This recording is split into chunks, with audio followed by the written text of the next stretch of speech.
কবরের বিষয় শুনে সবচেয়ে বেশি কান্নাকাটি করতেন একজন সাহাবী, তার নাম উসমান আল গনি রাদিয়াল্লাহু আনহু। অন্য কোনো বিষয় শুনে তিনি এত কান্নাকাটি করতেন না।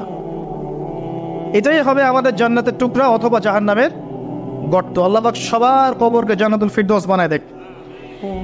সূরা মুলক রাতের বেলা যারা তেলাওয়াত করবে ইনশাআল্লাহ তাআলা আল্লাহ পাক তাকে কবরের শাস্তি থেকে বাঁচাবে ইনশাআল্লাহ আযজা ওয়া জাল্লা।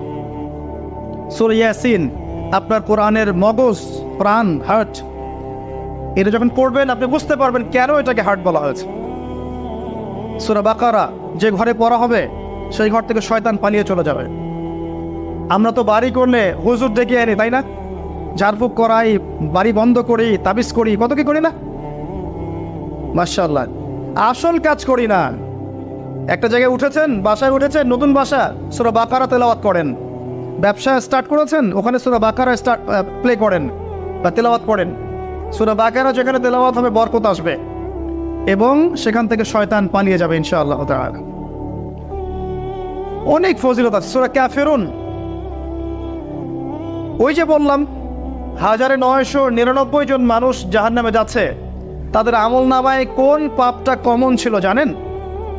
তাদের আমল নামায় কোন পাপটা থাকতে পারে বেশি? শিরকের পাপ। কারণ কি জানেন? আমি বলছি, সূরা নিসার মধ্যে আল্লাহ পাক বলেছেন, ইন্নাল্লাহা লা ইয়াগফিরু আন ইউশরাকা বিহি ওয়া ইয়াগফিরু মা দুনা যালিকা লিমান ইয়াশা। আল্লাহ পাক তার সাথে শিরকের গুনাহ মাফ করেন না, এছাড়া যে কোনো পাপ আল্লাহ যাকে ইচ্ছা মাফ করতে পারেন। তার মানে যে মানুষগুলো বেশি বেশি জাহান্নামে যাচ্ছে তাদের আমল নামায় যে পাপটা থাকতে পারে কমন, সেটা হচ্ছে কি?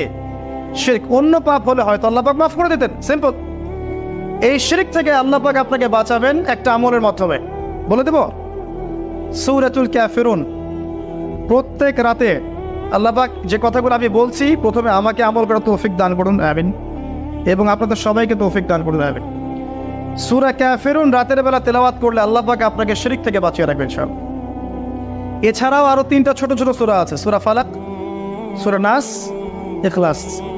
সকাল সন্ধ্যায় 3 বার করে, ফজরের পর 3 বার 3 বার 3 বার, মাগরিবের পর 3 বার 3 বার 3 বার। এটা বিকেলেও করা যায়, আসরের পরেও করা যায়। আর ঘুমানোর সময় 3-3-3 করে হাত দুটো একত্রিত করে ফু দিয়ে সারা গায়ে মাসাহ করে ঘুমাতে হয়। এটা করলে দৃশ্য অদৃশ্যের ক্ষতিগুলো আপনাকে স্পর্শ করবে না ইনশাআল্লাহ। মানুষ ঘুমালে শয়তান ঘাড়ে 3টা গিট দেয়, মনে আছে হাদিসটা? মনে আছে? গিট দেয় এবং বলে, তুমি ঘুমাও, তোমার সামনে লম্বা রাত। আবার গিট দেয়, তুমি ঘুমাও, তোমার সামনে লম্বা রাত। আবার গিট দিয়ে বলে, তুমি ঘুমাও, তোমার সামনে লম্বা রাত। যদি আপনি 3 বার মাসাহ করেন ইনশাআল্লাহ তাআলা দেখবেন সকালে উঠতে আপনার সুবিধা হচ্ছে, এনার্জি পাচ্ছেন, আপনার মতো জড়তা কাজ করবে না।